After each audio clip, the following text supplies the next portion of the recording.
testing is any testing of patient samples done at or near the site of patient care. So basically this happens outside the confines of a clinical laboratory. And the testing is usually performed by a staff not trained to do laboratory testing. And the point of care testing are called by different names like near patient testing, ancillary testing, bedside testing, and so many names are there, but more or less everything means the same. So some people say the point of care testing had been there from the ancient times. In Egypt, pharaoh doctors' inscriptions, there are records. They noticed accumulation of ants around urine, and then Thomas Willis in 17th century has said they have tasted sweet urine in some patients, and then the others, which in both instances, which indicate glucose in urine. You can argue whether this is whether it is point of care testing or not, but some people consider this also has been a form of point of care testing. From that, we have come a long way. Over the past few decades, the availability and the use of point of care had been gone up steadily, significantly. In 2020, the POCT diagnostic sales have reached $29.5 billion US, and it is estimated to go up to $50.6 billion US by 2025. Of these, mostly used POCT method or system is glucometers for glucose monitoring, which comprises about 55.4%, followed by cardiac monitoring and infectious disease monitoring by point of care devices. So when we use point of care, any point of care device or method, what we want to do is improve the medical outcome for the patients while improving the economic outcomes too, and reduce turnaround time to get the laboratory results. The point of care testing do this by providing rapid results and therefore improving or being able to give immediate patient management. We carry out point of care testing at different settings, mainly emergency departments, but also in wards, clinics, sometimes pharmacies, GP practices, and home users like in blood glucose monitoring with glucometers, and so many other places depending on the requirements. And here I have just put some pictures of different point of care methods and the devices which use different principles. I think as trainees, you need to know different methods and devices and the principles associated with them, but I'm not going to go into those details in this lecture. There are so many advantages of point of care testing. Basically, it improves quality and efficiency of patient care by giving rapid results. And also because the caregiving physician can take immediate decisions, it can reduce hospital admissions and clinic visits, thereby reduce cost of care. By reducing the number of tests going to the central laboratory, it minimizes the burden of central level, and having immediate results allow the clinician to have improved interactions with the patients and increase the physician-patient satisfaction. And also with the results at hand, the doctors can improve the patient education as well. There are so many other advantages you can think of depending on the different situations. There may be a lot of other advantages of having a point of care services, but it has its own disadvantages. If you want to set up a point of care testing service, there's so much work associated with that, including training and certification of operators. Since these testing then will be carried out by non-laboratory trained people, it is prone to a lot of errors when the tests are performed by those people. And also it's always thought that these devices in the different clinical settings can act as infectious reservoirs for nosocomial and antibiotic resistant organisms. And also, if you're implementing a big POCT service, that is a big change for the clinical team, and it can be very challenging and must be done in a very strategical way. And you have to take decisions whether any method or any device is appropriate for diagnosis and monitoring at particular place. So it has to again done with proper planning and strategies. Again, that there may be so many other disadvantages that you can think of depending on specific situations. Just to take the monotonous nature of the talk away, I will just discuss with you a case scenario where POCT device is used. A 65-year-old male patient presented with his wife for his repeat prescription. He was a type 2 diabetic managed with oral hypoglycemic agents. He had been monitoring his glucose levels with a glucometer, but he had run out of glucose meter strips for a few weeks. Before that, he had recorded his readings and that had been between 7 and 15 millimoles per liter. The patient and the wife both had been concerned about hypoglycemia. So they had been, even with the patient sort of going out or anyway, they had been packing up food, biscuits and other things to prevent hypoglycemia and taking sort of a little out of control with the diet.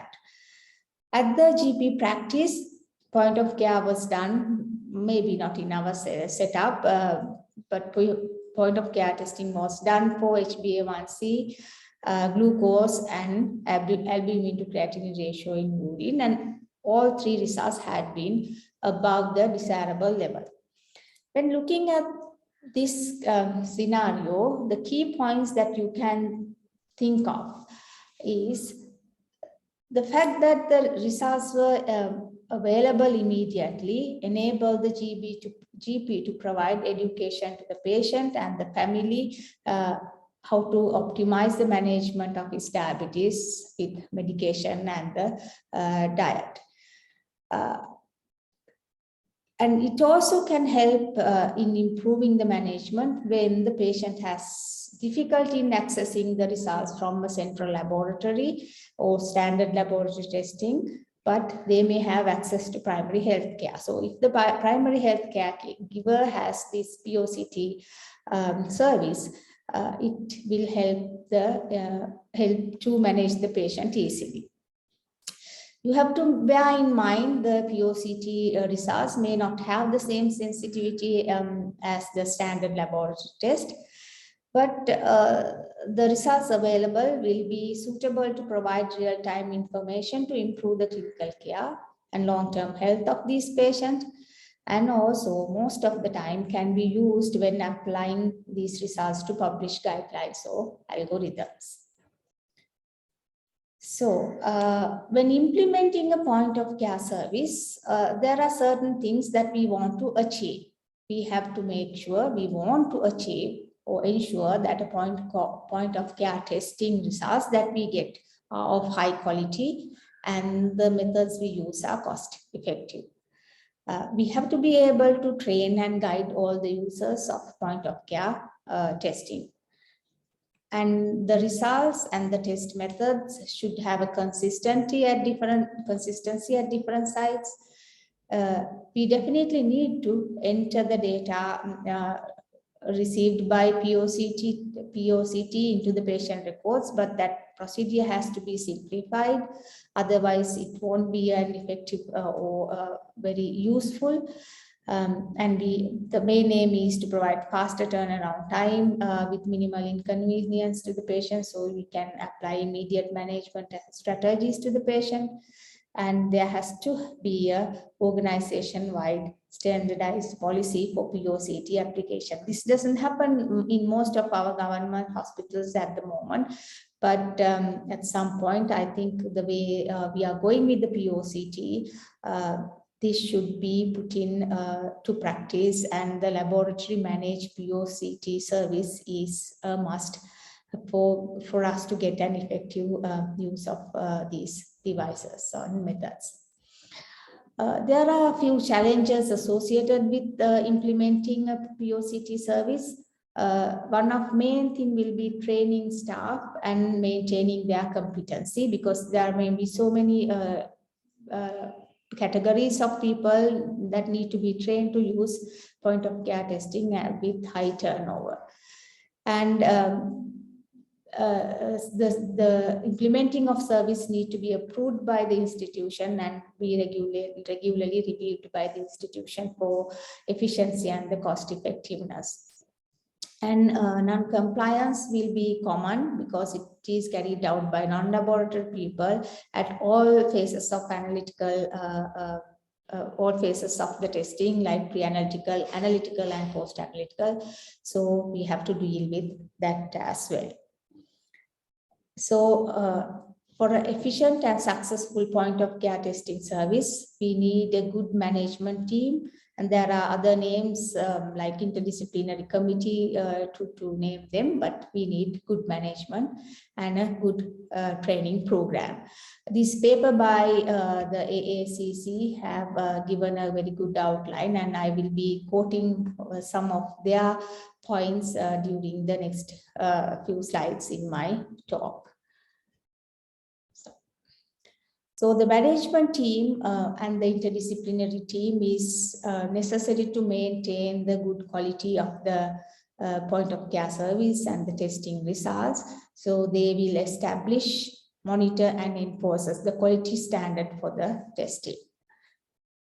And the interdisciplinary committee membership should ideally include representation from all the stakeholders. But two main figures that will be necessary is a director who has authority to make changes and take decisions, and a point of care coordinator who is the leader to implement the changes or the services in an institution. Apart from those two, other members could be physicians, typically from emergency medicine, critical care, the family medicine, that sort of areas. And the nurses, people from the public health, infection control, and supply chain people, risk management people, and IT people, engineering from the engineering side. If we can include all these people in the interdisciplinary committee, that will be a successful point of care service. This is a bit of a busy slide, but I have listed the responsibilities of interdisciplinary committee or the management committee. And they are the people who should be deciding the appropriateness of a POCT service, test and patient, and they will select and evaluate the test instruments and procedures. They will ensure there will be the training, ensure there will be good quality, evaluate the cost-benefit analysis, risk management, and they will make sure that all the local and international regulatory requirements are met, and they need to promote communication between different parties involved in the point of care service, and they will monitor adverse incidents, and definitely they should review and approve the protocols for quality control, internal and external, how to deal with critical values, when to do repeat testing criteria, maintenance and repair of devices, and importantly, training and competency. All these areas need to have protocols, and they have to be reviewed regularly. But overall, the point of care coordinator should have regular meetings with the users of POCT devices and methods, and he and his team should regularly audit to assess the quality of the POCT service, and he should be reporting to the director about all his findings. So does having an interdisciplinary committee improve the patient outcomes? According to the published data, there's limited evidence to say that this committee improves the outcomes, but the experience and knowledge from the other disciplines will help to implement a successful POCT service, which will meet accreditation requirements and quality standards to provide service to the patients. And the second thing that is necessary in a good POCT service is a good training program. Because in the clinical environment, as I said before, different healthcare workers will use point of care test, including physicians, nurses, students, and any other people, depending again on the situation. So they should have a training on how to operate the point of care testing devices, how to troubleshoot errors, understanding the importance of using QC material and running QC, and proper handling and storage of QC and patient samples. Then only the results from the point of care devices will have improved performance and required results necessary for the proper patient management. Again, does education, are there evidence to say that proper education improve the test performance? Multiple studies have been done to assess this, and they have found that a single training event is not sufficient. There should be ongoing training and competency evaluation to carry out for a point of care service to be successful. There should definitely be procedure manual for each method or each instrument of point of care service, all the instruments in a point of care service. By having a procedure manual, all the users will receive the same information with regard to the test to ensure, which will again then ensure the consistency of practice. And when there is a written procedure, the variability during testing between the operators will be reduced. The procedure manual should not only include the procedure of performing test, but it also should include things such as principle of the methods, how to storage kits and the reagents and the quality control, samples, safety precautions, results interpretation, interferences, possible errors, how to troubleshoot them, and definitely documentation of test results. So in a procedure manual for a particular point of care device, you should have a very detailed description of all these areas. Once the procedure manual has been created, it is necessary that all the users have read it, and the fact that they have read it also should be documented, and the salient features of each test need to be understood and demonstrated during the training, and this should be followed by a competency assessment process, and that should be taken as an exit examination, after which, if they pass that, the healthcare worker can be given the approval to carry out patient testing. But there are again challenges associated with training people for point of care devices, because at a particular clinical setting, there will be large number of staff requiring training. Like in a ward, there will be so many nurses who will be testing patients using a point of care device. And they also may have a high turnover rate, maybe due to transfers, maybe due to transfers between different departments. You will need to train new people very frequently. And if there's no proper communication between the nursing administration and the point of care coordinator, this training can be very challenging. And at some point, you also will have to think of how to implement peer-to-peer training or whether to have a designated trainer from the clinical setup, not from the laboratory setup, to carry out a successful training. It is also very important considering the quality of test results when you have a point of care device or a point of care testing, because the results from a point of care device will dictate the next step in the diagnostic algorithm or the patient management.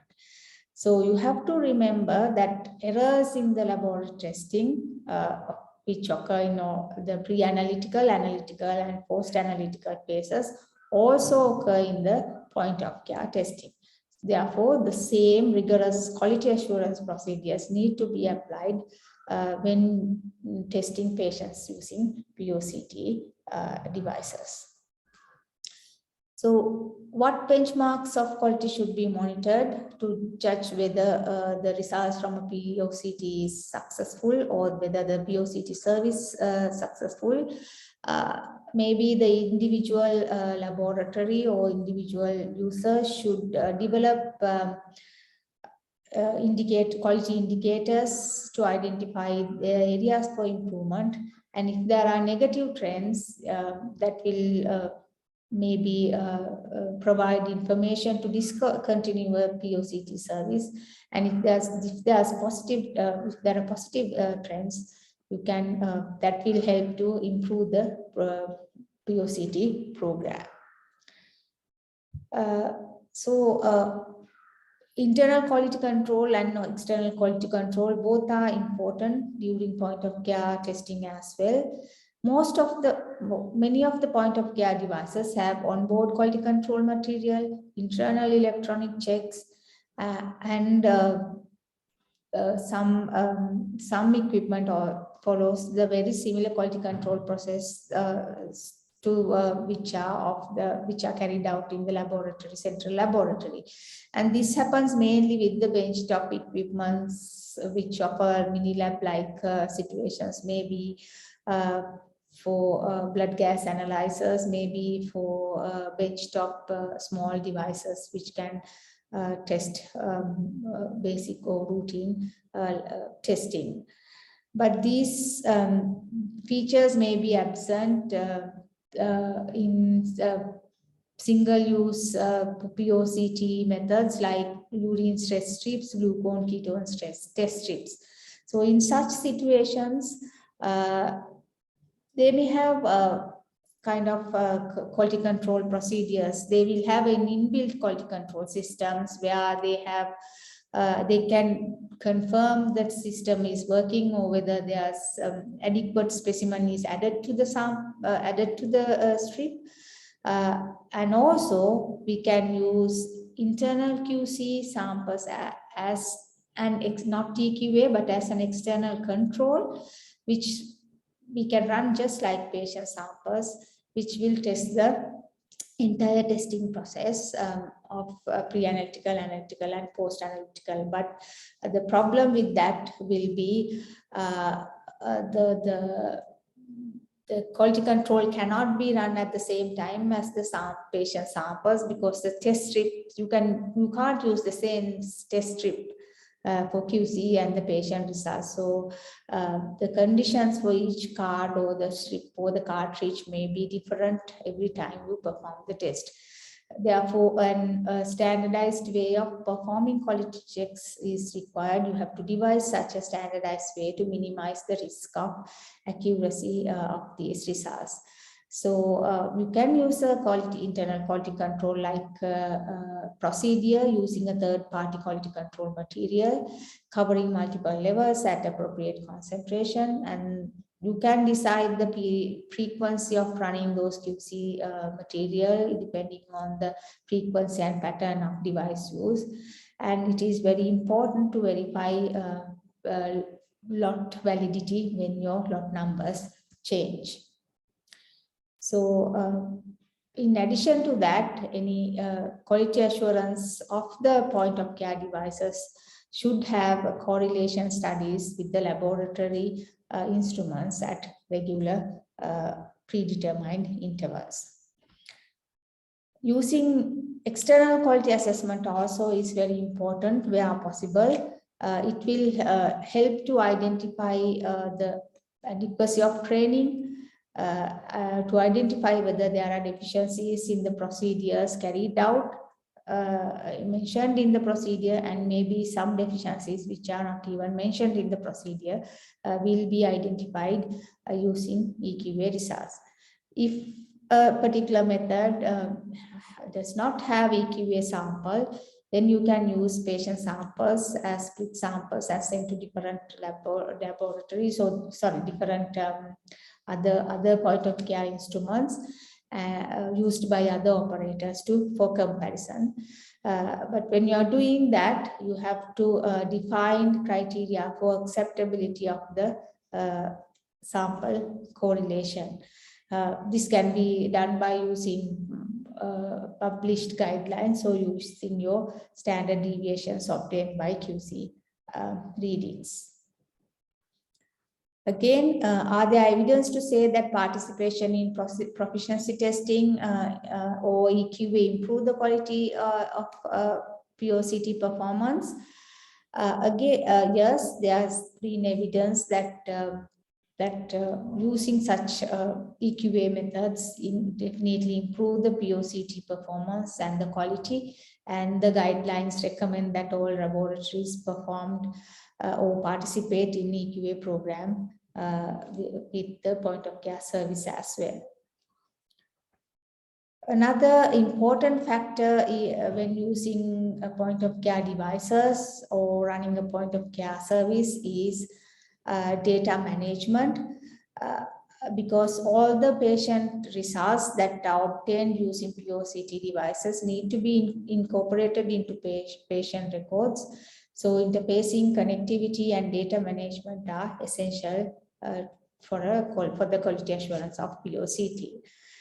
So this will ensure the capture and documentation of all patient results and control results with fewer manual transcription errors, because as opposed to entering everything manually, the errors will be minimal. Also, you will need fewer staff resources if you have a good quality data management system.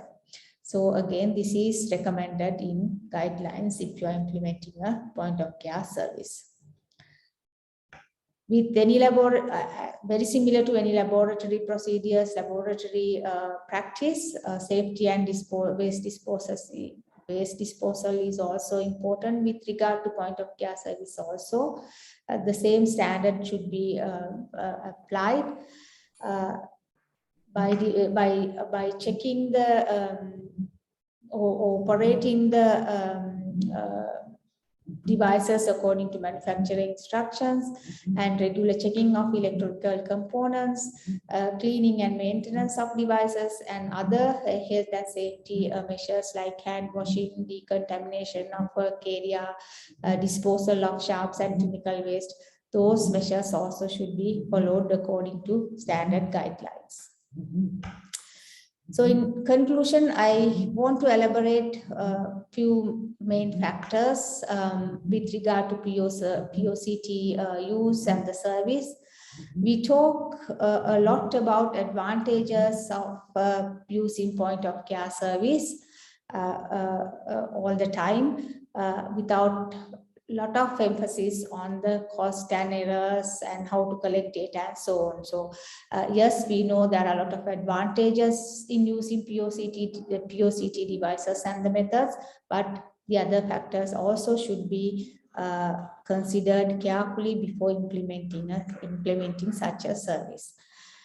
And involving all the parties, multidisciplinary terms when implementing a POCT service is very important. Without their support, just a laboratory cannot run such a service.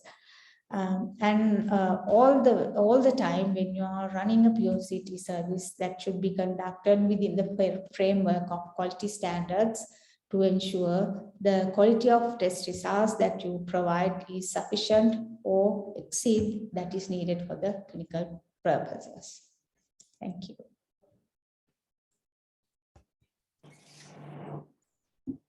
Thank you, Shakuntala, for that excellent presentation. And now the forum is open for questions, if any. If you have any questions, Shakuntala is going to answer.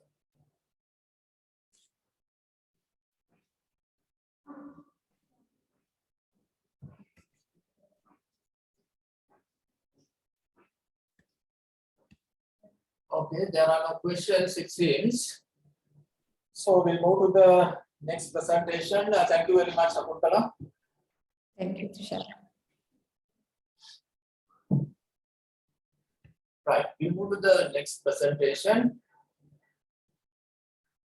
Unethical conduct is being reported throughout the country, starting from the parliament down to the petrol queues these days. Unlike those people there, as professionals, we are bound by a code of ethics. And as laboratory-based physicians, we are more interested in laboratory ethics. Good morning, Dilanti.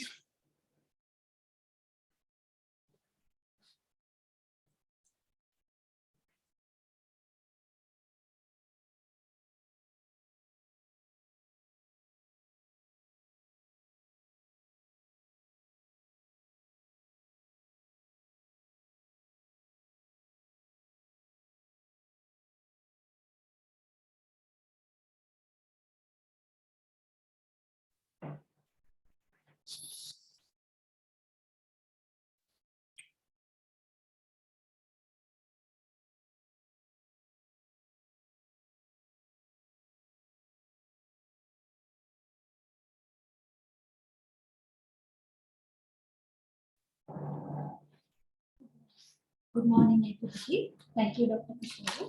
And I would like to thank the CSPSL for giving me this opportunity to present this talk today. So I will be discussing regarding the medical laboratory ethics in the next half an hour. I hope that you all can hear me and you all can see the screen. If you can't see the screen or if you can't hear, please let me know. So the content outline will be the introduction, 4 principles in medical ethics, application of ethics in medical laboratory, and codes of conduct. Moving on to the introduction, first we will have a look at the ethics, the definition of ethics. Simply, in simple words, it's a set of principles of right conduct. We are using the words terms bioethics and medical ethics, but sometimes they are used interchangeably, biomedical ethics. But the definition, according to the references I have given, bioethics is branch of applied ethics that studies the philosophical, social, and legal issues arising in medicine and the life sciences. Medical ethics, more or less the same, an applied branch of ethics which analyzes the practice of medical medicine and related scientific research.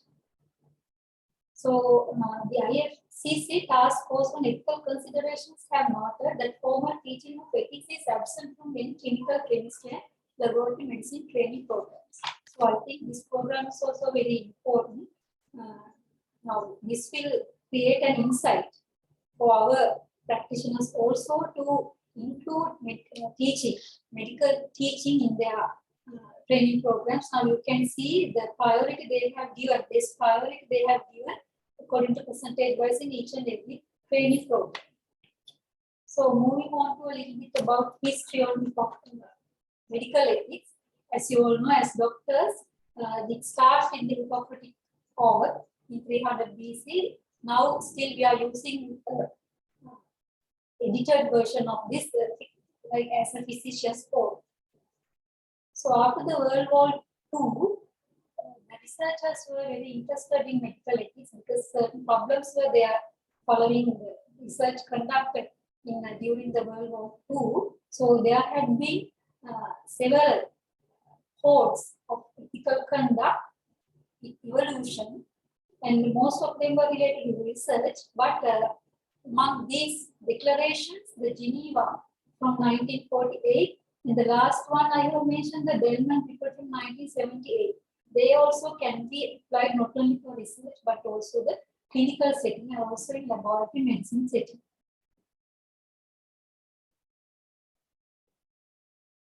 Next, I will be discussing the 4 principles in medical ethics, which will be the base of this lecture.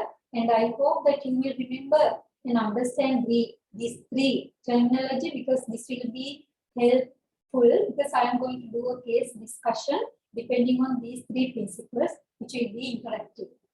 So according to the last code, the latest code of conduct, the Bellman report identifies 3 core principles in biomedical ethics, in research and clinical settings. The first one is respect for persons. That is acknowledgement of autonomy and protect. And if the patient is having self-government, he can be provided with autonomy. But in case of diminished autonomy, they should be protected. And it includes informed consent. The next principle is beneficence. Beneficence means the duty to do the best in the interest of patients or research subjects. So, in other words, it's like minimizing harm and improving, maximizing the benefits. The opposite of beneficence is malfeasance. So, beneficence is something related to non-malfeasance, because it implies no harm. So, beneficence includes assessment of risk and benefits related to the patient or the participant in research. And the third principle is justice. As the word implies, the justice is equal, treating everyone equally. So, you are bound to treat patients and everyone equally, to distribute all the resources, benefits, and everything equally, and allocating fairly what is slightly due to in terms of benefits, risk, and cost. And regarding allocation of resources also, there should be justice and it should be done in an equal manner. So these are the 3 principles: respect for persons, beneficence, and justice. So application of ethics in medical laboratory, which is relevant for us. There are certain ethical issues of particular importance in laboratory medicine. So there's a list. I'm not going to discuss one by one. Some issues are familiar to you. They include informed consent, confidentiality, use of leftover serum samples, biobanking, genetic testing, equality and access to laboratory testing, incidental findings, direct to consumer testing. That is, the patient decides what the investigations he wants, and he himself is investigating himself. Disclosing medical error, emerging infections, test utilization, conflict of interest, and publishing. In another aspect, ethical issues in laboratory medicine can be considered in the 3 phases of total testing process. In our day-to-day life, routine work, we come across certain ethical issues in pre-analytical, analytical, and post-analytical phases. So I will be discussing these things in detail, because that will be helpful in your day-to-day practice. Moving on to the pre-analytical phase. So this is a case scenario. Please go through the case scenario, and I would like if you can interact with us either via chat, or you can unmute yourself and mention the principle that can be applied out of those 3 principles, the 4 principles that I mentioned. What is the principle that can be applied in this case scenario? A 35-year-old female patient in a psychiatric ward is on lithium. The doctor has requested lithium testing in blood, suspecting lithium overdose. Patient refuses really puncture. So what is the 4 ethical principle according to Bellman report that can be applied in this situation? Is it respect for persons, beneficence, or justice? You can post in the chat box the number 1 or 2 or 3, or you can unmute yourself and give a response.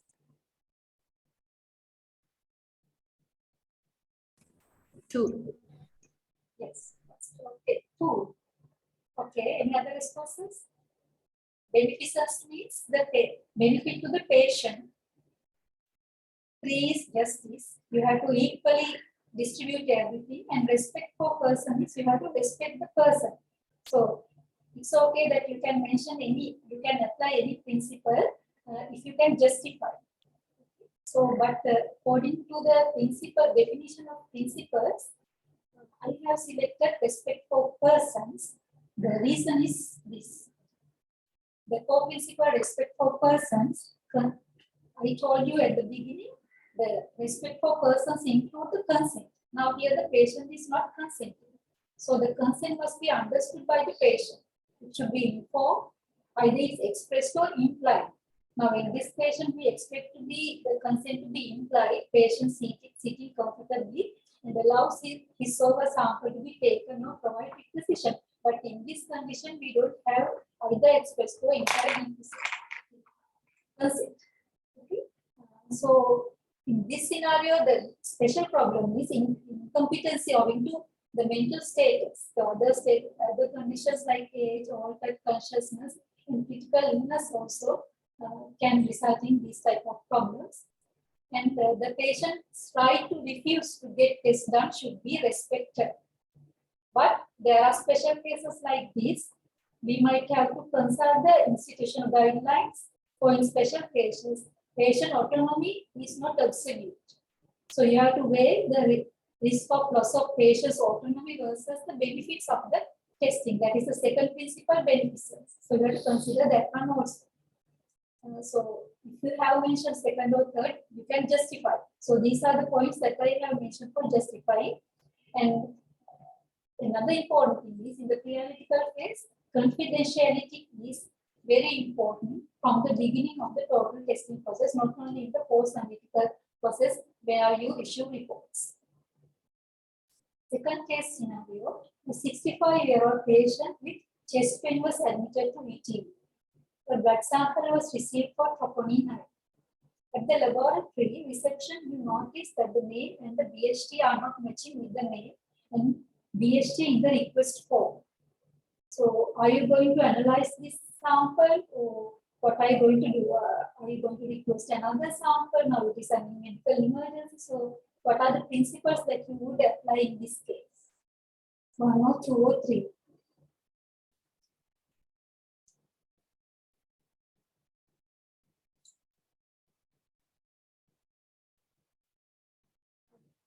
According to what I have mentioned, should be beneficent, but you can justify your option. But the points that for beneficence is all they should benefit the patient based on the best medical evidence. So specimen should be labeled with at least 2 unique identifiers. All aliquot tubes also should be similarly identified, and sample collection should not cause harm. So here the principle that you have to apply each and every time when you are when you are sending the samples, these principles should be applied for the beneficence, for the benefit of the patient. So the principle that is applied here is the beneficence. Case scenario 3. The hospital management needs to minimize the rush in the ETU and in the wards by minimizing hospital stay of patients presenting with chest pain. The laboratory in the same hospital analyzes troponin I by a conventional method. So there's a problem in discharging patients by early diagnosing of myocardial infarction. So what are the principles that you can apply here in this instance?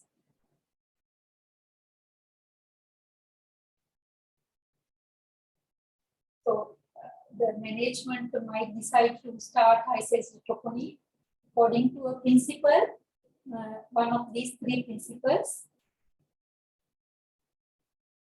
Yes, anyone?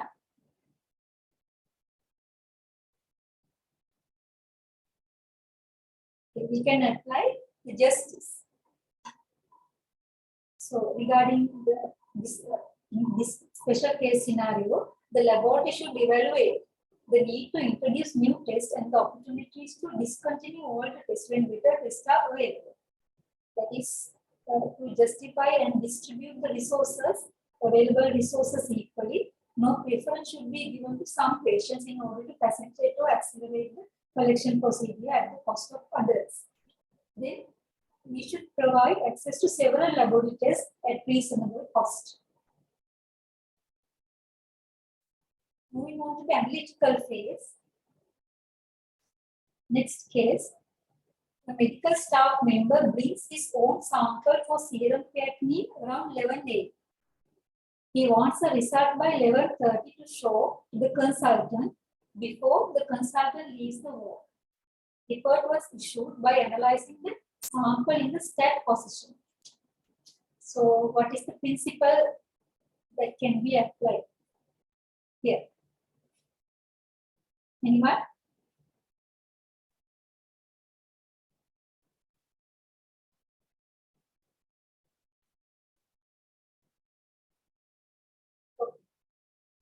Should be justice. Should be justice because discrimination in the analysis of patient samples based on occupation, gender, age, or racial origin is an injustice. All patient samples are to be treated equally. Specimens designated as stat or priority must be analyzed promptly to meet the medical need as well as possible, but it should be given to the needed positions, but not scenario like this. Next one, during the analytical phase, onboard stability of reagent pack of calcium assays expired on Wednesday. Enough test reagent is in the pack till Saturday. Because there's limited resources in the laboratories, we decide to use the same reagent pack until the end of the week by carefully observing the IQC data. But by Saturday, they had a negative trend. By Saturday, it has violated the QC rules. So, what is the typical principle that you have violated here?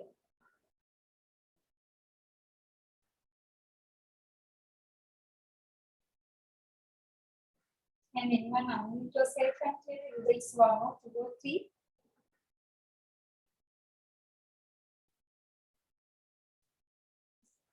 Should be beneficence. The aim of laboratory analytical phase is to provide the best possible analytical result. So we don't know whether the patient results are affected, because the QC results are affected, patient results also can be affected. So we have been issuing reports for the past few days, even there is a negative trend. So this should be achieved through good laboratory practice and maintenance of professional standards. Good laboratory practice includes rigorous quality assurance programs, including quality control testing, proficiency testing, and laboratory accreditation. And also, we should adhere to standard operation procedures. If we violate these things, we are violating ethics. Case scenario 6. A 35-6-year-old pregnant lady underwent OGTT. Clots were detected in the first and second samples. So, according to ethics, the laboratory has rejected those 2 samples. So, what is the principle that have been applied in this case scenario? Again, this they have done for the benefit of the patient to minimize the harm. So, it should be beneficence. Wrong result is worse than no result. It's a guiding principle in this regard. So, again, good laboratory practice. We have to refuse to analyze or report a result when there is evidence of poor sample integrity, incorrect or poor labeling, or other deficiencies that may compromise the test result. But there are special situations where you get samples difficult to obtain. Then you have to develop appropriate policy on analysis of by documentation your policy. The steps that you have to take should be documented and they should be applied in special situations. Okay, scenario 7. A 35-year-old man underwent illicit substance screening in a law enforcement center where the privacy is minimal. So there are a lot of academic, professional and non-professional people are there in the surrounding. So privacy is minimal in that setting. So he underwent illicit substance screening, which might affect his of his life also. So what is the principle that you are going to apply here?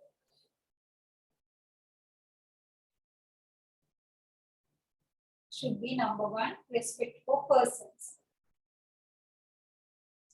Confidentiality should be respected and maintained, even though this is an analytical phase in POCT. So we told you that throughout the procedure, total testing procedure, confidentiality should be maintained.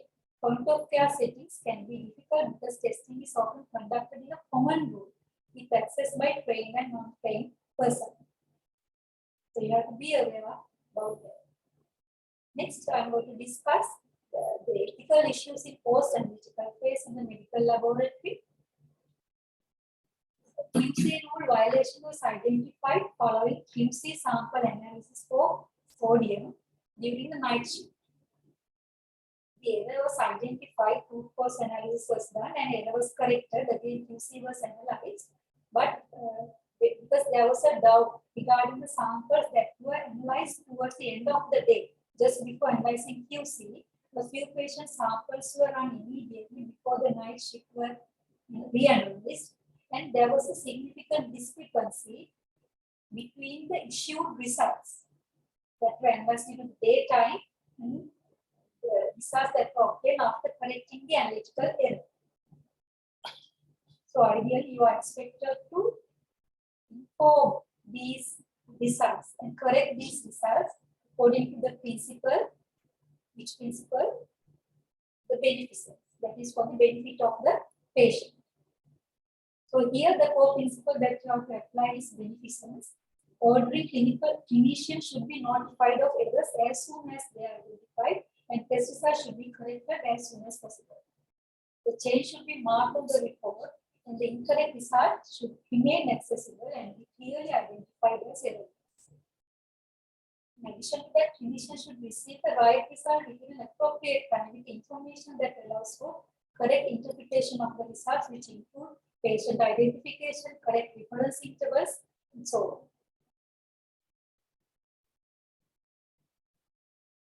Next case.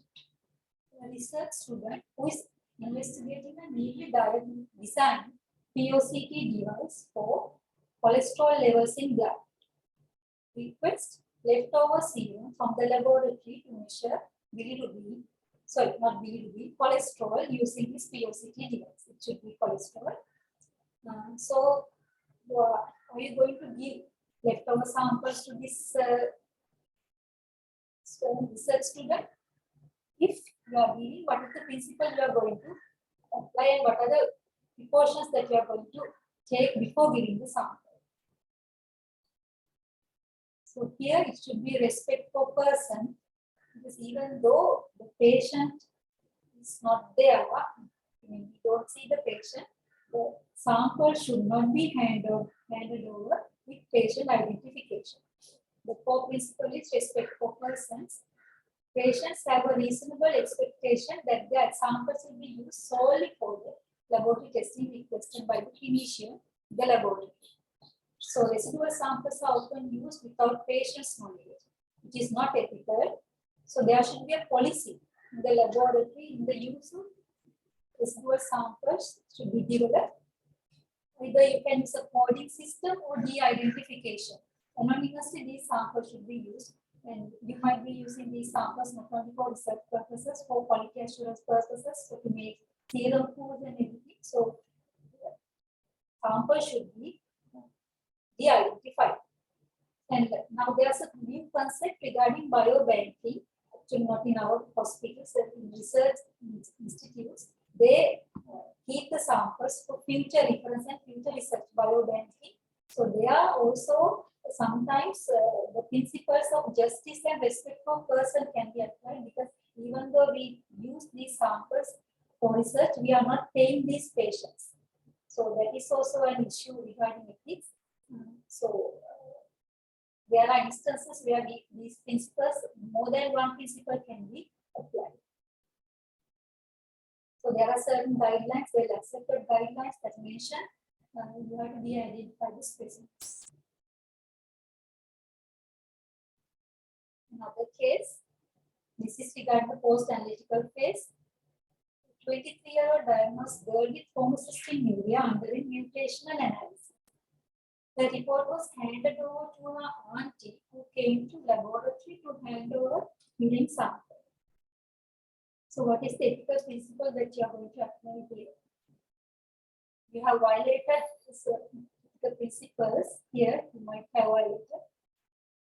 What is the relevant principle here in this case? So this is something related to confidentiality and respect for persons. Maintaining of confidential results is very important. The patient and the referring clinician are the legitimate recipients of laboratory data usually. But there are exceptions. If the patient is a child incapable of receiving or understanding laboratory results, it can be handed over to someone else. But again, there should be some consent from the guardian of the child or the parents of the child. And here, if we just handing over genetic mutation analysis report to a relative, the communication is very poor. There should be a reliable communication method should be used, and security should be there to protect and convey the results regardless of the channel of communication, including whether it is handing the message or WhatsApp message or laboratory management system. The patient should be allowed to give consent for access by others, such as family members as required. It's not a child, but if a child, the guardian or the parent can give a consent. The last case, 65-year-old female patient with bilateral ankle edema. Any other clinical details are not available. The clinician has requested only serum creatinine and ALT. ALT was less than lower limit of detection. Further investigations were carried out in the laboratory to exclude high concentrated dilution and try to obtain the patient's history to exclude any renal impairment. That was we need to see whether the method uses pyridoxal phosphate. So certain things were investigated. As a part of this root cause analysis or investigation, further investigations were performed by the laboratory, including AST, bilirubin total, and ALP. So AST was less, again below the limit of detection, but bilirubin and ALP were high. Later, when the patient was contacted, the laboratory got to know that the patient is not a non-patient with liver disease. She had only bilateral ankle edema. So this is an incidental finding. Bilirubin total, ALP, but the clinician has not requested this test. But reporting this result might be very beneficial to the patient. In case the clinician can further investigate regarding this, because she might be having some liver impairment, liver function impairment. So what is the principle that you are going to apply here? Whether to decide whether to inform these additional results or not.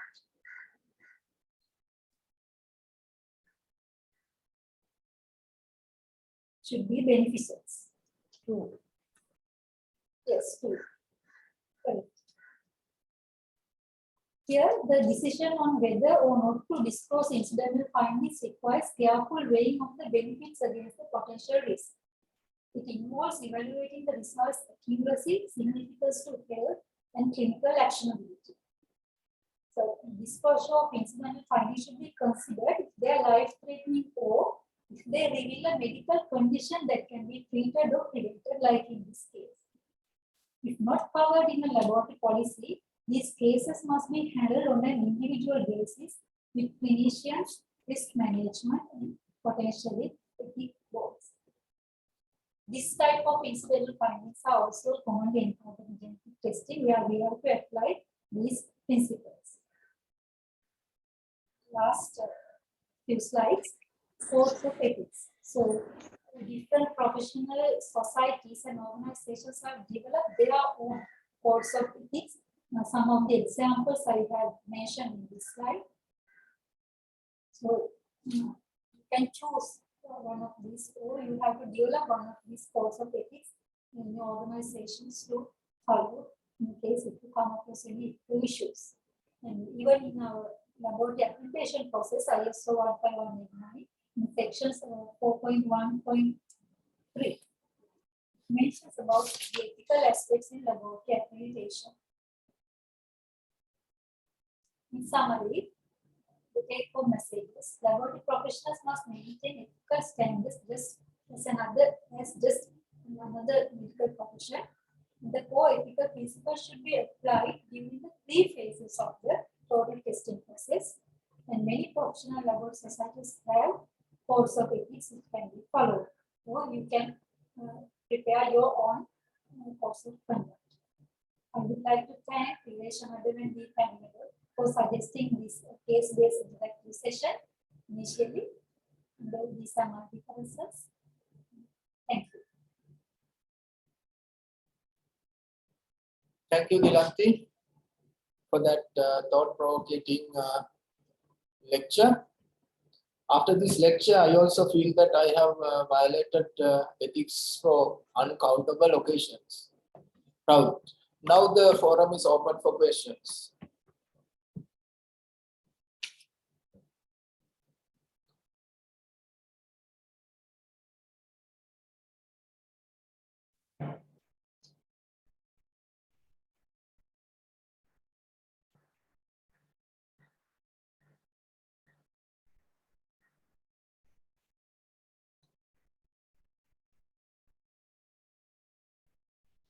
Okay, there are no questions, it seems.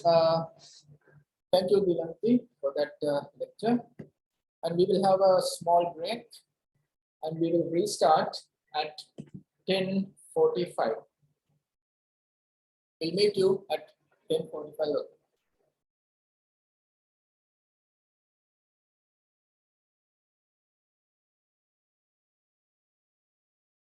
Is performed or the patients who are tested.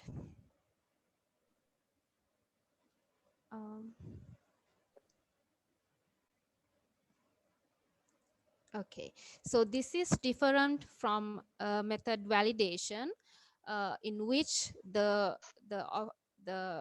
extensive performance is done by the manufacturer. That is actually the original establishment of the testing. So why do we need verification for a glucometer? Is that they are the standard of practice for point of care monitoring of blood glucose concentration and treatment management in diabetic patients. So it gives rapid results for immediate patient management compared to our laboratory results, and it helps guide long-term treatment decisions as well. So we need accurate results for that. So what are the performance verification parameters which need to be assessed in a glucometer? The first one would be the precision, followed by accuracy, reportable range, and the interference testing. For precision, we have to calculate the percentage CV using standard deviation and mean.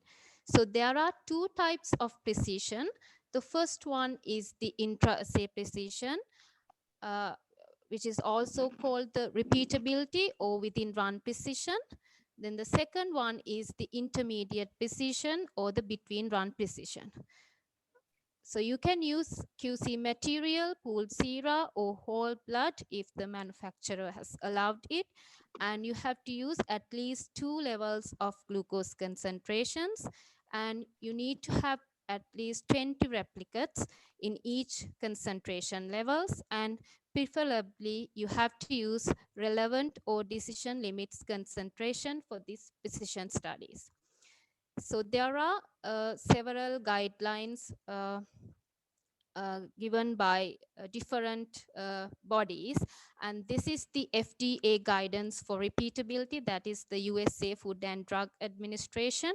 So they recommend to use 5 blood samples with concentration range as follows: 30 to 50, 51 to 110, 111 to 150, 151 to 250, and 251 to 400. So you need to have 10 readings from each sample. And if you are going to use whole blood, you have to finish it within 30 minutes period. And you have to calculate mean, SD, and CV for each concentration range. And you can then evaluate it with your manufacturer's claim. So this is the ISO 15197 guidelines for repeatability, which was published in 2015. It is more or less similar to the FDA guidelines, which I described earlier. So you need to have, again, a venous sample adjusted to 5 glucose concentrations. Then you need to take 10 measurements from each concentration, and you can calculate mean, SD, and CV for each concentration. And if you are using different test strip plots, you can calculate pooled SD and CV. And for intermediate precision, you have to use 3 levels of control solution. So they have to include the eglycemic level, hyperglycemic, and hypoglycemic levels. And these solutions need to be tested on 20 days, and at least duplicates need to be performed in each concentration. So for accuracy, what we do is a method comparison study. For glucose, the definitive method relies on isotope dilution gas chromatography mass spectrometry. The alternative to IDMS include true reference method or comparative method. These comparative methods are convenient, and those are found in our laboratories.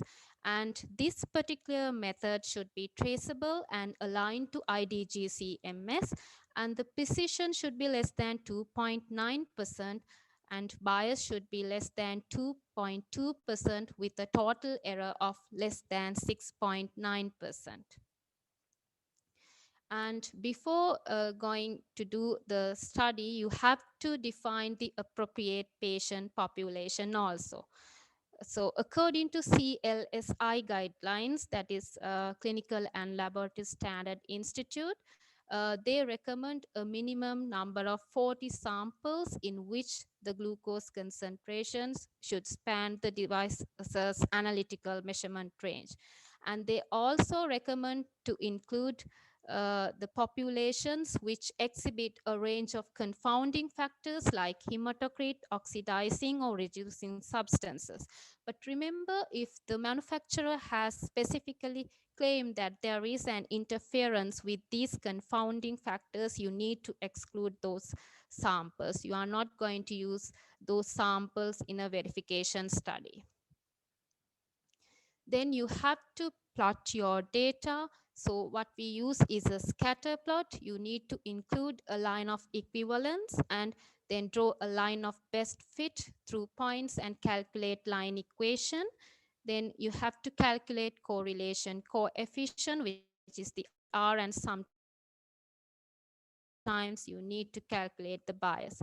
So this is the scatter plot, which I described. Here you can see on x-axis, you have to plot the glucose results, and on y-axis your glucometer results. And this is the line of equivalence which goes through the 0, and it has a 45 degrees angle from the x and y axis, and this is the line of best fit. So the equation is y equals mx plus c, and m is the slope and c is the intercept, and you need to calculate those to know the bias. So the second one is the Bland-Ullmann plot. And so if you are going to compare two routine methods, you have to plot mean of results on x-axis. And if you are going to compare routine method with the reference method, you need to plot reference method results on x-axis. And on y-axis, you will be plotting absolute difference or relative difference. And you have to calculate mean of difference, which is also called the mean bias, and then calculate the limit of agreement using the Markov chain.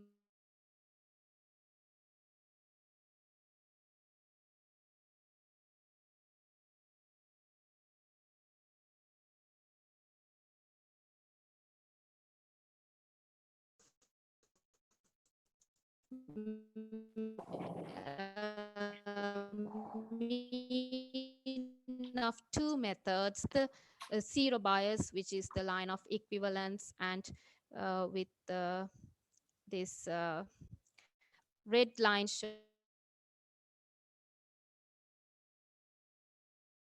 the mean bias, and with this dotted blue line show this. This is again a bland almond plot, which was taken from an article published in Journal of Diabetes and Metabolic Disorder, glucose meter in pediatric age group,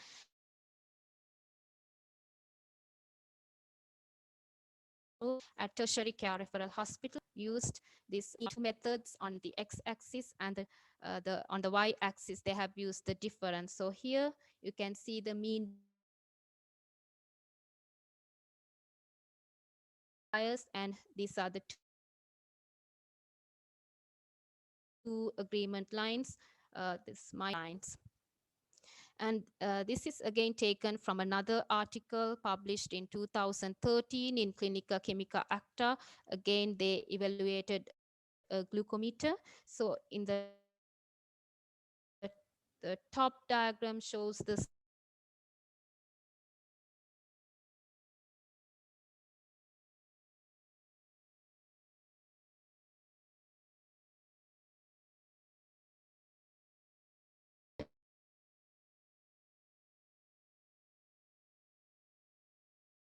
use different agreement accuracy limits. So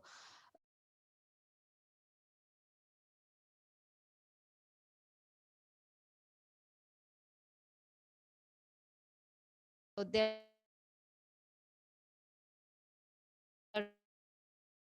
is no universal consensus. So ADA used 5%. Choose which guideline you are going to use before performing a comparison study. So this is the POCT12 guideline. So 95% of measured glucose values should fall within either 12.5 milligrams per deciliter of lab per deciliter, plus 98% of glucose results should be within 20% of lab method result for glucose concentration at or above 75 milligrams per deciliter, and within 15 milligrams per deciliter for glucose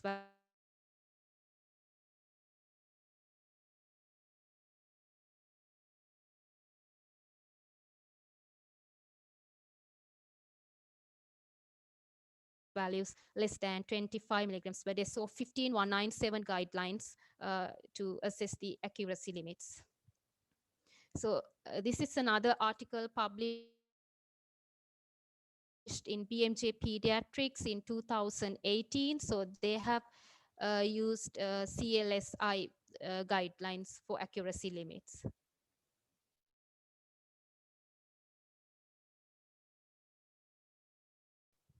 So there are no guidelines which address performance specifications. Sample type bit higher than the venous blood in fasting patients, and it is much higher in postprandial state.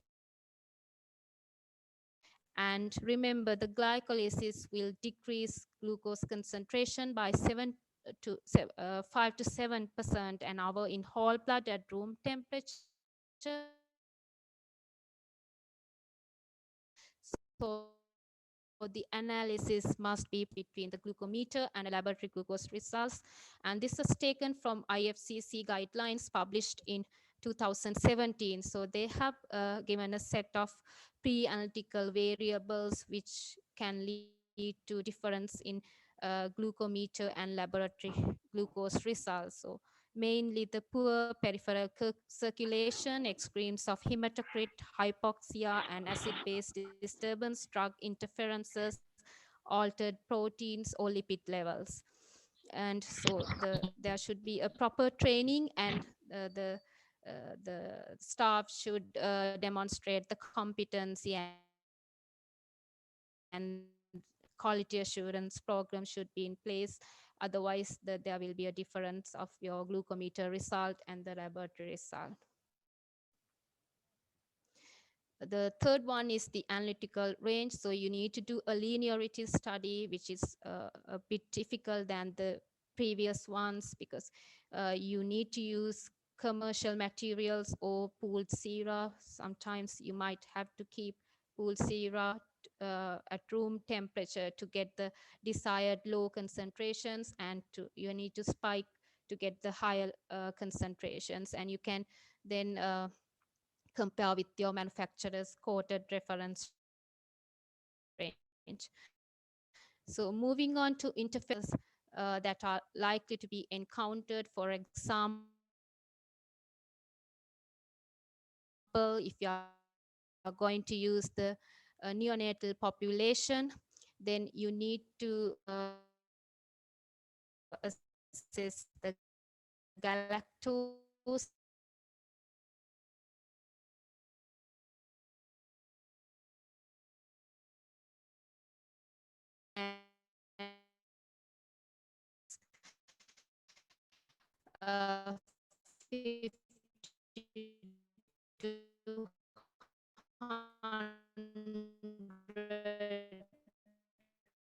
and 250 to 3/5 are spiked with concentrations of the and you should avoid more than 10% dilution. And if possible, you need to look at the physiological concentration of potential interfering agent.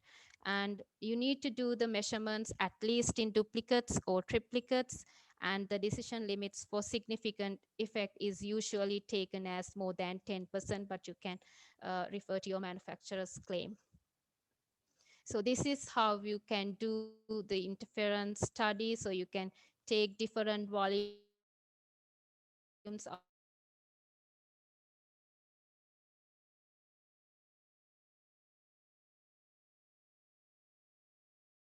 the interference substance, and you can adjust your volume using can the interferent volume or the concentration on x-axis and the percentage recovery on y-axis. So this is the same article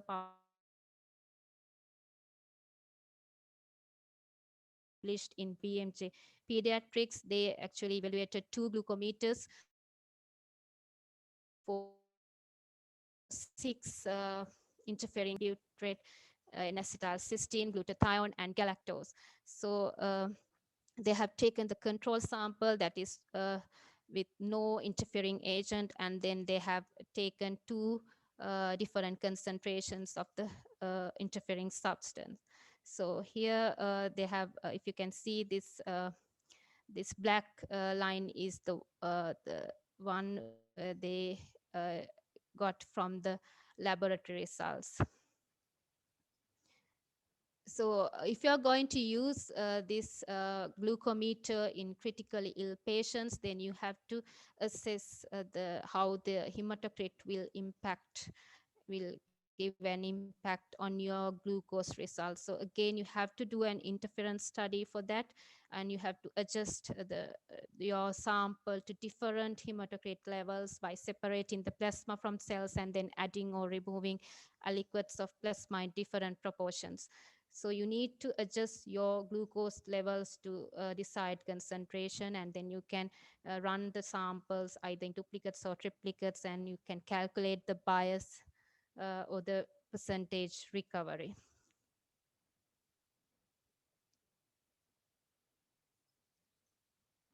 Okay, so this is again the same article which has done the hematocrit interference. So you can see they have given the hematocrit concentration on x-axis and then glucose value on y-axis. So they have tested two glucometers, and you can see the top one doesn't show much significant difference in glucose results with varying hematocrit interference. So in summary, operator must be trained and demonstrate competency, and the patients who will be tested must be defined along with approved operators. Manufacturer claims must be verified. Comparisons to central laboratory must be performed, and you should identify the limitations of testing, and there should be SOPs in place, and performance characteristics must be evaluated in patients over the range of potential glucose levels. And there are CLSI documents to guide the verification studies, and ideally studies should be done with patient samples, but commercial materials may be used for reproducibility and linearity studies. And samples must be run at least in duplicates, and you might have to test several lots of strips. And clinical conditions known to interfere with accurate testing by the chosen device should be excluded from verification studies. And remember, no strip-based glucose meter is cleared by a regulatory body for use with capillary specimens in critically ill patients. Okay, thank you.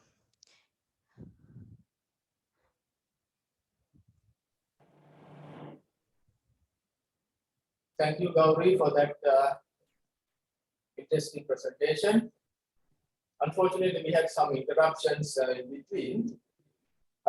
Anyway, I believe Dr. Gauri is prepared to answer questions, if any.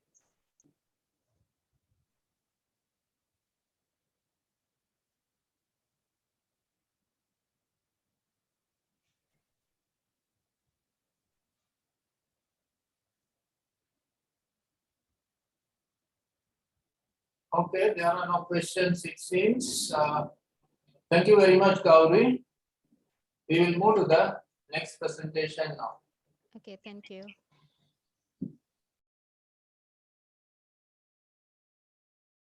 Right. These days, people are interested in verification of a particular measurement. That is the length of the pectoral tube. And today we have a speaker who is going to talk about verification of a different measurement range. And that is a measurement range which is important in chemical pathology. Good morning, Taksarani. Morning. I hope you are not in the pectoral tube. No. But the thing is, it's raining heavily here, so I'm using my Wi-Fi. So Right. if you can't hear me, you just let me know. I can use my hotspot to my laptop. Okay, you are Can you hear speaking me from properly? Badula. No, I'm at home actually in Okay. Kotta. Okay, Dr. Taksarani Vidana Pathirana, consultant chemical pathologist attached to District General Hospital, Badula. She is going to talk about measurement range verification of immunoassay. Over to you, Taksarani. Okay, thank you.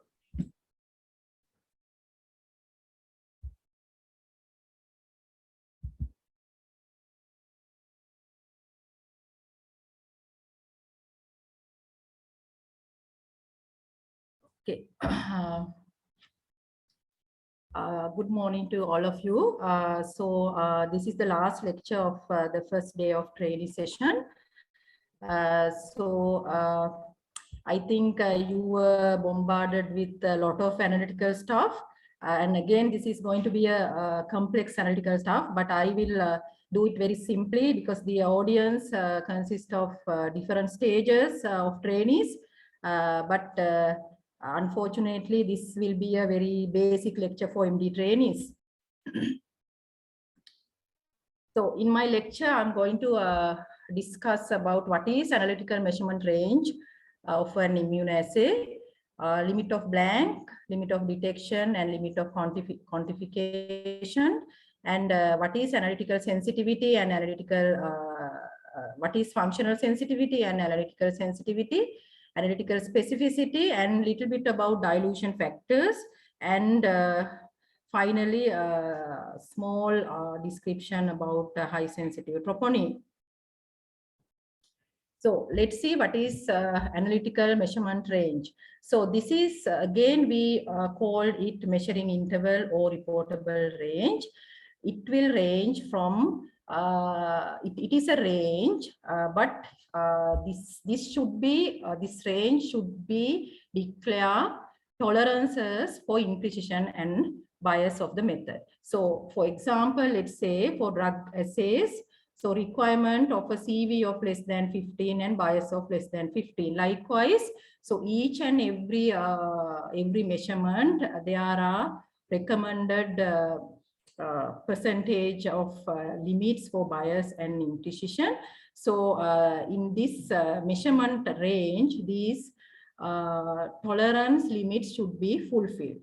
So it extends from lowest concentration to the highest concentration. So as in this graph, so as we all know, the most of the immunoassays, the calibration graph is curved. So, but in this curve also you can see a linear range. So this is the linear interval and the measuring range. But the measuring range, it is little bit higher than the linearity interval, because this slight in this slight curve, after the linear segment, in this area also the predetermined imprecision and the bias is fulfilled. That's why that is called measuring interval. So this is the slope of this calibration graph, and we usually take the slope from the linear part of the calibration graph. And this LOQ and LOD, I will explain what are those, right? So, so from this slide onwards, I'm going to explain what is LOB, LOD, and LOQ. And this is the introduction for these three concepts. So these terms used to describe the smallest concentration of a measurand that can be reliably measured by an analytical procedure. So these concepts are basically belongs to smallest concentrations. All right. So this concept are poorly attended by laboratories, and there are various methods of estimating. However, the CLSI stand for Clinical and Laboratory Standards Institute. It has published a guideline which consists of the protocol that you have to use to establish or verify the limit of blank, limit of detection, and limit of quantification. That is called EP70. All right. So actually those three parameters are related, but they have their own differences. Okay, so you should not be confused with those terminologies. Okay, you have to know what is the basic behind those terminologies. So let's see what is limit of blank. So according to EP17, it defines as the highest apparent analyte concentration expected to be found when replicates of sample containing no analyte are tested. Simply, it means, so as we all know, if the sample is not containing the analyte of interest, the method should not produce a signal. But in reality, actually, even with the blank sample, these methods produce a small signal. So that is so limit of blank means the highest apparent analyte concentration expected to be found when you measure a sample blank. All right. So then to this study, actually, if you want to establish, you have to use 60 samples. For verification, you have to use 20 samples. Those, the number of samples for establishment and the verification, that is similar for all three studies. Okay, it is defined by CLSI. Then for the sample blank, usually you can use the zero calibrator. So let's see how we can establish LOB. So what we have to do is we have to replicate the sample blank or measure the sample blank depending on the sample number and calculate the mean and the standard deviation. So statistically, LOB is equal to mean of the measurements and the standard and the mean plus 1.645 SD. Okay. The most important thing is in modern analyzers, usually they don't display actual analytical signal, but they automatically convert it into a concentration value. So sometimes because of that, for some cutoff level of a signal values, they display the value as 0 concentration. So because of that, they recommend it is better to use the signal that you get rather than the concentration value. Okay, so in this graph, so here you have to concentrate more on the first graph. So this is the sample blank, which sample blanks which were run. And this is this the concentration, the distribution of the concentration. So here, what you have, what do you see in this tip is due to the fact that I have explained earlier, because they produce 0 value. And then here, this is the limit of blank. So for limit of blank, we take the 95% of this distribution. So it is mean plus 1.645 SD. So, so this alpha and beta, I will explain later after I explain what is LOD. So let's see what is limit of detection. So LOD is the lowest analyte concentration likely to be reliably distinguished from LOB. It means that so we know that LOB is the highest concentration that you will measure in the blank sample. So, but it is not reliable. So that is LOD means is the lowest analyte concentration likely to be reliably distinguished from LOB. So because of that, the LOB is greater than, sorry, LOD is greater than LOB. So this is due to because we have to have a sufficient amount of analyte to produce a signal by the analytical process. Okay, so if there is no analyte there, we will get only analytical noise. Analytical noise means the analytical signal which is produced in the absence of the analyte. Okay. So let's see how to establish LOD. So for that, what we have to use is the low concentration of analytes. For that, we can use the lowest calibrator. Okay, so usually we have around 5 calibrators for immunoassays. So you can use the lowest calibrator to prepare your low concentration samples. So so for verification and to establishment means actually, I think Dr. Gauri also mentioned in the previous lecture. So establishment means, let's say one company is producing an analytical method for a new analyte, new biomarker. So then they have to establish their these small concentrations. So for that, they have to use a lot of samples. And the verification means, so when they have mentioned that LOD is this much, so we have to do our experiments to check whether this recommended or whether this the given concentration is accurate or inaccurate. That is verification. Okay, so in verification studies, ideally you have to use minimum of 20 individual samples. Then the concentration gradient that you have to prepare is ranging from LOB to approximately 4 times the LOB. and again shall be tested at least 10 times by at least 2 technicians in a minimum of 2 days or 2 runs. But basically in practice, you have to stick into first two guidelines. Okay, the mainly you have to concentrate about the concentration gradient that you have to prepare and the number of samples. And when we calculate the limit of detection, you have to use the limit of blank. That's why I said initially these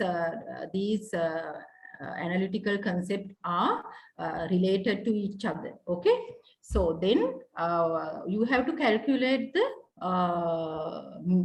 standard deviation of the low concentration samples. Okay, so then limit of detection is equal to limit of blank plus 1.645 of SD of low concentration samples. So in this graph, this is the contribution, the second graph. Okay, this is the distribution of the concentration gradient, and then so this is LOD, which is calculated and which is equals to limit of blank plus 1.645 SD of these samples. Okay, so you can see, even though in here, so if we start the calculation starting from LOB, you can see even with the low concentration sample, you will have a signal which is similar to the limit of blank. So then statistically we called it it is an error. Okay, so ideally it should not be like that. So it is an error, and statistically we called it type 2 error. Okay, type 2 or beta error. Same as for this one, in limit of blank also. So this 5%, even though the sample is a sample blank, you will have a signal with similar to a sample which contain a low analyte. So again, this cannot be happen, and this is again an error, and statistically we called it type 1 error or the alpha error. All right. So then these errors, actually EPI 17 acknowledges that overlap of analytical responses of blank and low concentration, and it is a statistical reality. That's why they use LOB as a reasonable starting point to establish limit of detection. All right. And let's see what is limit of quantification. So when I was a trainee also, I had this doubt whether it is quantitation or quantification. Okay, so this is actually the meaning of the actual English meaning of these two words. Quantitation is the process of quantitating, while the quantification is the act of quantifying. So I think the best word, and again, which is used in this textbook, also the proper word is quantification. Okay. So it is the lowest concentration at which the analyte cannot be reliably detected, but at which some predefined goals for bias and imprecision are met. It means we can't say that the analyte is accurately measured, okay, reliably measured, but predefined goals for bias and imprecision are met. Okay, so it means in that concentration, in LOQ, it is fit for the purpose. So these predefined goals may be different from assay to assay, depending on the clinical utility of particular analyte. All right. So ideally, so it is actually sometimes can be equivalent to LOD or limit of detection, or it could be much higher than the LOD. So you can go through your kit inserts for immunoassays and you can check they have given the concentrations for LOB, LOQ and LOD, and you can go through these concentration differences and check whether it is equal to LOD or it is higher than LOD.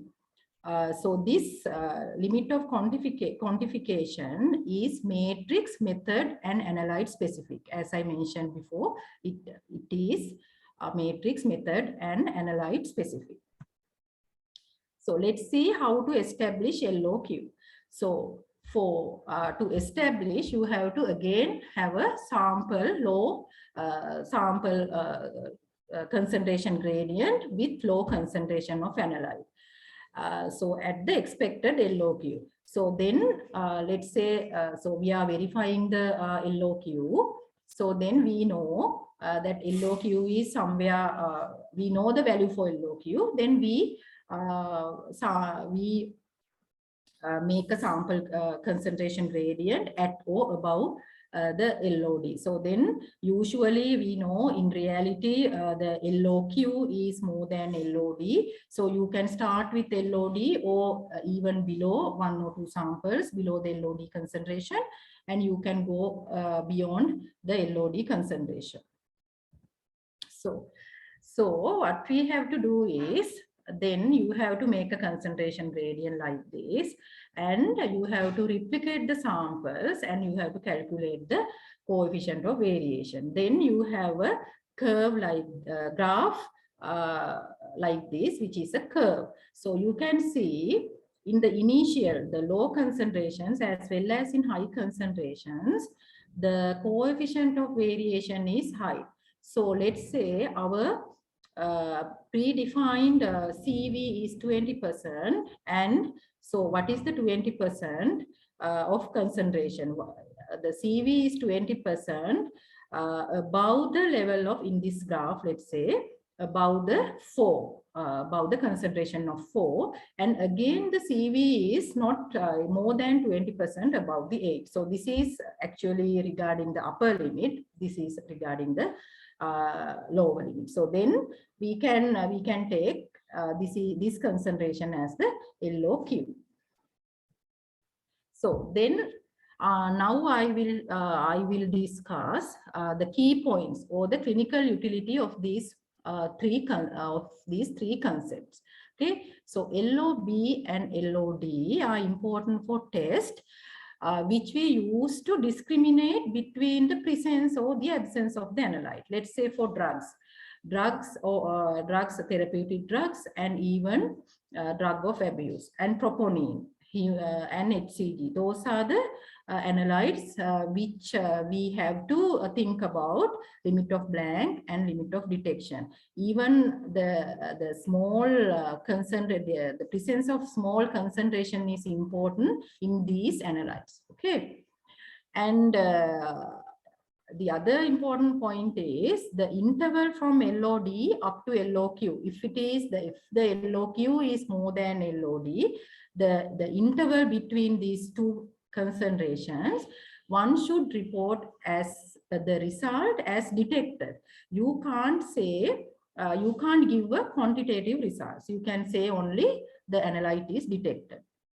And LOQ is medically important, actually for the diagnosis, important in TSH assays for the diagnosis of hyperthyroidism. We know in hyperthyroidism, TSH is very low. So then when if the LOQ is a very low concentration in TSH assay, and well below the lower limit of the reference range, we can diagnose hyperthyroidism accurately with the good precision and reduce bias. So now we will see what is functional sensitivity and analytical sensitivity. Okay, so the functional sensitivity is defined as the concentration that results in a CV of 20%. This 20% can, like it can be varied from analyte to analyte, or some, like in this slide I mentioned some other predetermined CV.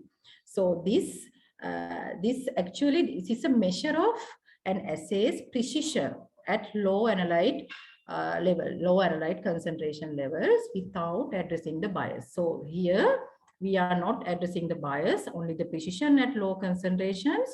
Actually, this concept was developed for the TSH assays, as I mentioned previously.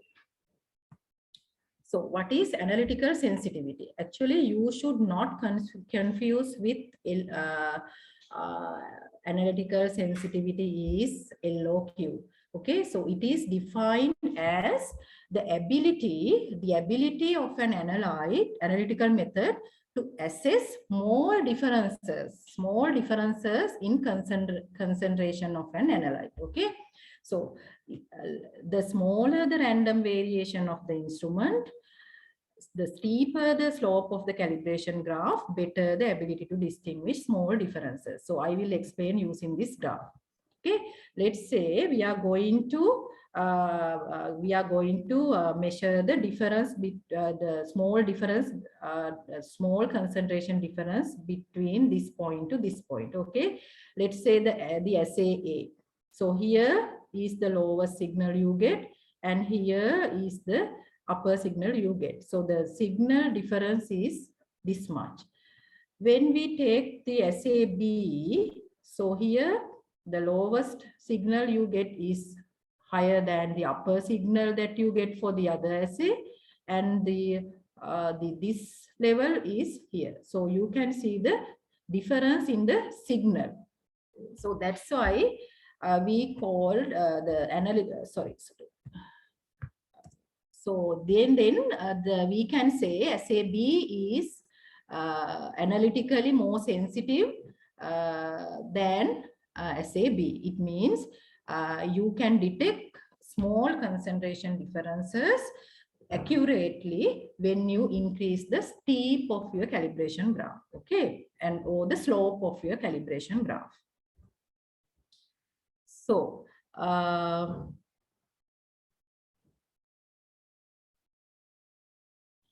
and sometimes, so analytical sensitivity, they use, sometimes they say that it is LOD. However, because LOD may well below the linear range of an assay, where the calibration curve is no longer valid, this usage should be avoided. So let's see. Okay, so LOD is somewhere here in this calibration graph, but the linear range is somewhere here. So actually slope, when we talk about the slope, usually we take the linear part of the calibration graph. That's why they are recommended to avoid this LOD as your analytical sensitivity. Okay, so let's see what is analytical specificity. The analytical specificity is the ability of an assay to determine the concentration of the target analyte. It means you should analyze only the analyte of interest without influencing the potentially interfering substances or factors in the sample matrix. Usually in sample matrix, we can have HIL, it means lipemia, hemolysis, icterus, or you can have antibodies. So it could be heterophile antibodies or autoantibodies, which are very important in immunoassays. And in drug assays, it is very important, like thinking about other metabolic molecules, degradation products of the analytes, and sometimes exogenous substances which are structurally similar to the analyte of interest, and sometimes anticoagulants that we have used for sample collection. Those are the factors influencing for the analytical specificity. Usually, like lipemia, hemolysis, and icterus, those interferences are generally concentration dependent. And when we talk about drug assays, whether it could be a drug of abuse or therapeutic drugs. So specificity is very important which regards to drug metabolites. So sometimes you have to, you need to measure the parent drug. Sometimes you need to measure the metabolites. So sometimes you need to measure both. So that in these cases, analytical specificity is very important. So then a little bit about dilution factors. So dilution factors, we have to think about dilution factors above this point. Okay, so this is the calibration graph. This is the upper limit of measuring range. So up from this concentration, let's say in this graph, let's say about 0.9. So the machine will produce a value saying that it is more than 0.9. So what you have to do is you have to do a dilution if you need the exact value. So the dilution, whether you are doing a dilution or not, it is depend on the clinical requirement. So usually for tumor markers, for the initial assessment, we do dilutions. That is because, let's say, for the diagnosis, the first time you will see a very high results. Let's say a CA125 of more than 100, so more than 1000, all right? So you give the results as more than 1000, but the patient got the complete treatment for that. And after, when assessing the treatment response by the oncologist, again, that initial more than 1000 value, we don't know whether it is 10,000 or 100,000, all right? So this, after the treatment, when we do the test again, it again can come as more than 1000, but it could be initially it could be 100,000, now it is 10,000, but in both occasions the machine will produce a result of more than 1000. So in those instances it is very important to give the exact value, especially when you are when the analyte is being used, analyte is being used for assess the treatment response. And usually we have to use method and machine specific recommended maximum dilution factors.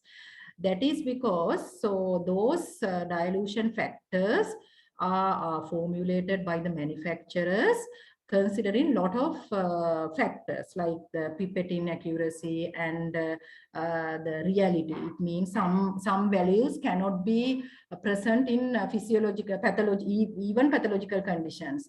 So the maximum level that you can go, and it is very important to follow their recommended dilutions factors for when diluting immunoassays.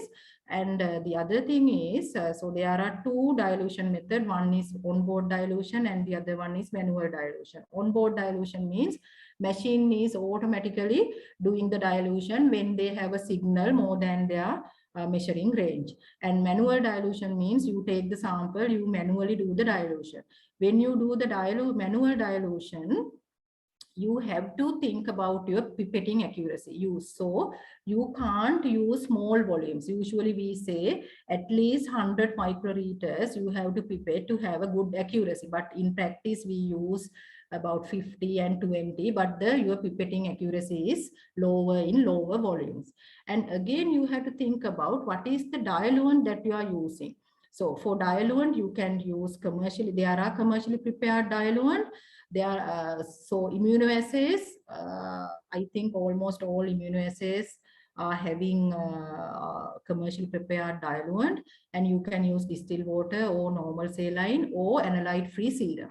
But it is recommended to use commercially prepared diluent for the dilutions.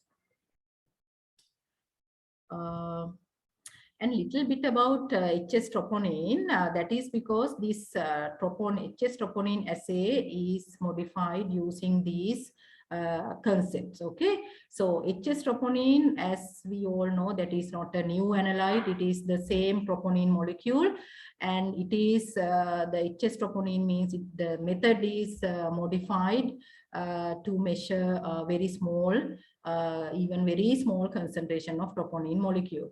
So there are fifth generation assays, And compared to conventional assays, the limit of detection is 10 to 100 folds lower than conventional assays, the LOD. So these two people, Appel and Collinson, shortlisted two criteria to say it is a high sensitive troponin assay. The first one is the total imprecision at 99th percentile of the population should be less than or equal to 10%.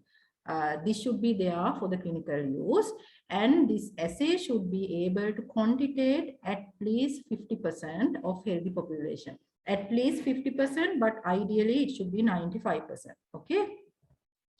So here, this is, let's say we have taken 100 healthy people, and we measured their troponin levels using this assay, and this is the distribution you will get. It is pretty much similar to a Gaussian distribution, and this is your 99th percentile, and this is your 50th percentile. So then in this 90th percentile, the total imprecision should be less than 10% to say it is a high sensitive troponin. And this is the 50th percentile, and this is the LOD. So let's say a conventional troponin assays, your LOD is somewhere here. And in HS troponin, your LOD is shifted to the left side, and it is even less than the 5th percentile of this distribution. So let's see what has happened because of this reduction of the LOD in HS troponin assays. So if you can see these two populations, this is the normal population and this is the AMI population, and this is the 10% CV in conventional assays. So somewhere here. So if you use these conventional assays, you can see quite a lot of AMI population you will miss. And this is the normal population. This is the cutoff value of HS. So then it is shifted to a left side, and only few only few people will miss using this low cutoff. All right, but the problem is you will detect a normal population, a lot of people with the normal population. So it means your false positivity rate is high. But even though you can't miss AMI patient, and in that point of view, I think it is better to have a lower cutoff.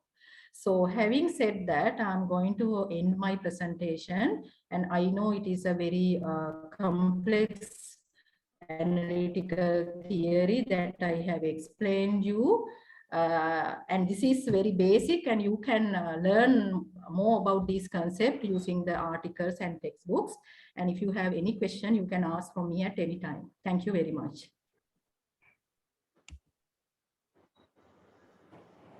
Thank you, Daksarani, for that interesting presentation. Question has already been asked in the text, in the chat box. All right.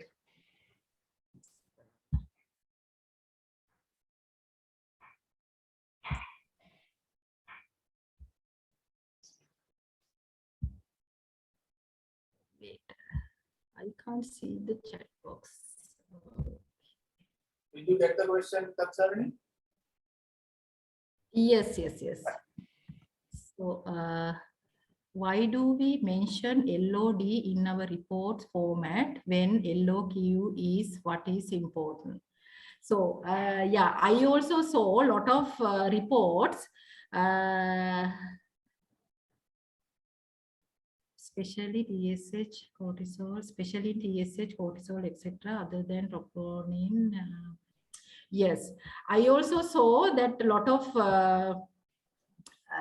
reports, they use LOD as the lower limit. Let's say if there is a difference between LOD and LOQ, they use the LOD to say it is less than LOD. But I think the accurate way of using the lower value, let's say the value that you put as less than, it should be LOQ. even though it says lower limit of detection, I think it's better to put LOQ rather than LOD. Can I come in, Tatsarani? I Yes, think yes, yes. I'll also say it doesn't really, when the CV percentages and other things are not defined, I think you can use the LOD, isn't it, Tushara? For some analytes, it doesn't really matter, or actually Yes. very low CVs are, say for example, routine analyze very low CVs are anyway achievable, no? So you don't really need to define a CV. So in that case, if the CV is low, even at very LOD, then you can use the LOD. And when that is not specifically defined, I think LOD is used, isn't it? Yes, yeah, 100% true, Dr. Sakuntala. I think it's depend on the analyte and the CV that is defined, actually, isn't it? Hello? Yeah. Okay, so the second question. If calibration graph has more sensitivity when its slope is steeper, why we are telling calibration graph should have slope with 45 degrees? So, I think that I need some comments from Dr. Sakuntala and Dr. Tushara as well for this one. I think this is for ideal, no? The 45 degrees, even you can make it more than 45 degrees, your analytical sensitivity is going to be more. What do you think? I don't know whether there is such thing as 45 degrees. I actually have learning anything like that actually. Is there anything like that? Others, Dilanti and I don't know. I don't think it has to be 45 degrees. 45 degrees, yeah, I also think like that, but they say that in some practicals during our training time, so they say that it is better that if we are comparing two calibration graph, sometimes they say that if it is going through nicely through the 0 point, it means it's 45 degrees. It's better. I also don't know why these 45 degrees. No, I think you actually proved that it doesn't have to be 45 degrees, isn't it? Yeah. Changes according to the signal and other things, I guess. Yes. If the signal strength is more, then you will have a calibration graph of more than 45. Yeah. So any comments, Dr. Tushara? I think Sakuntala is correct. Yeah. But Sarni, can you go back to the slide where you said limit of the limit of detection numbers you mentioned, I think? Limit of detection. Yeah. Can you see my screen? Yeah, we can see. If you do the PowerPoint, like say slideshow.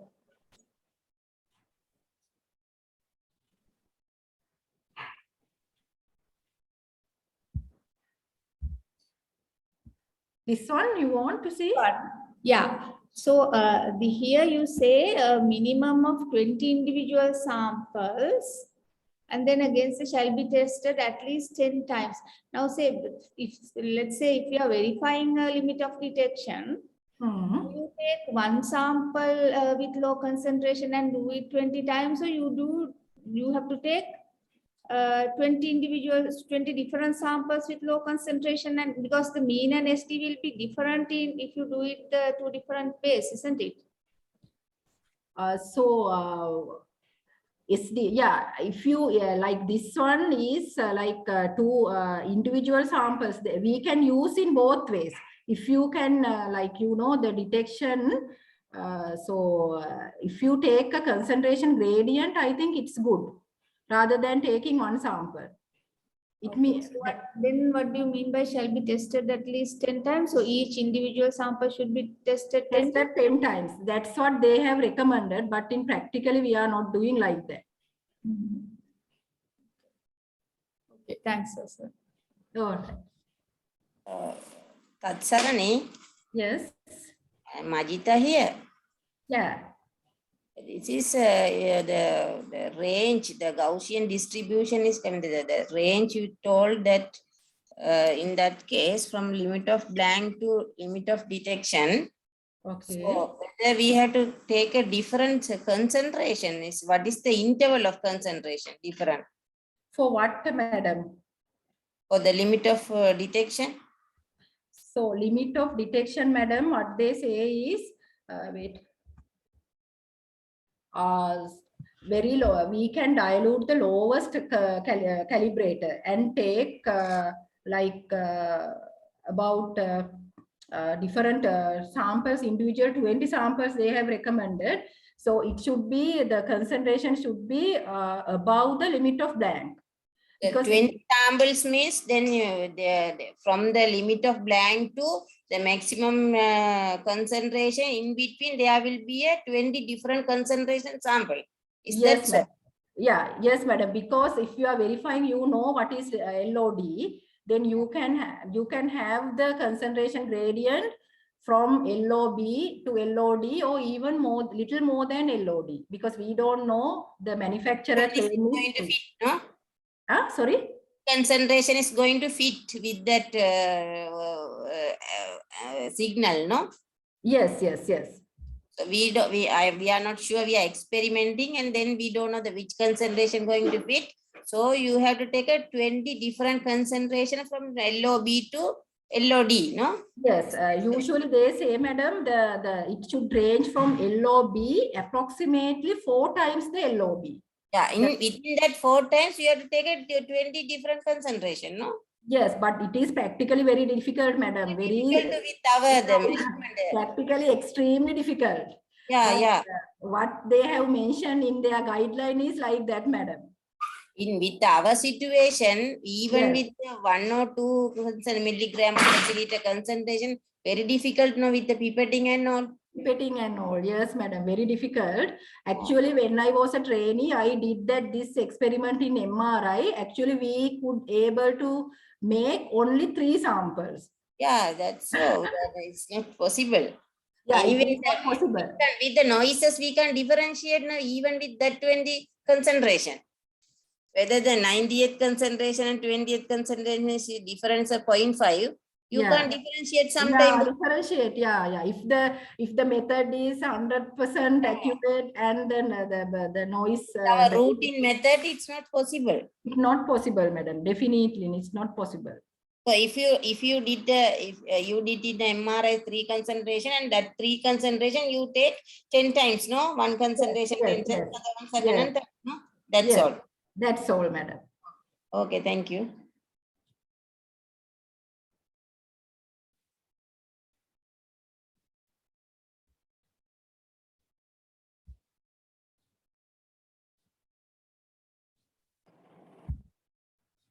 Right, if you have any questions.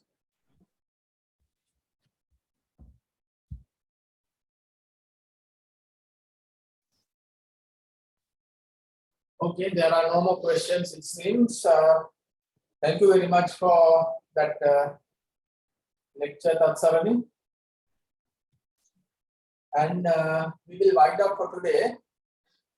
And we will be having our second session for Trainee Day on 8th of July, Friday at 9 AM.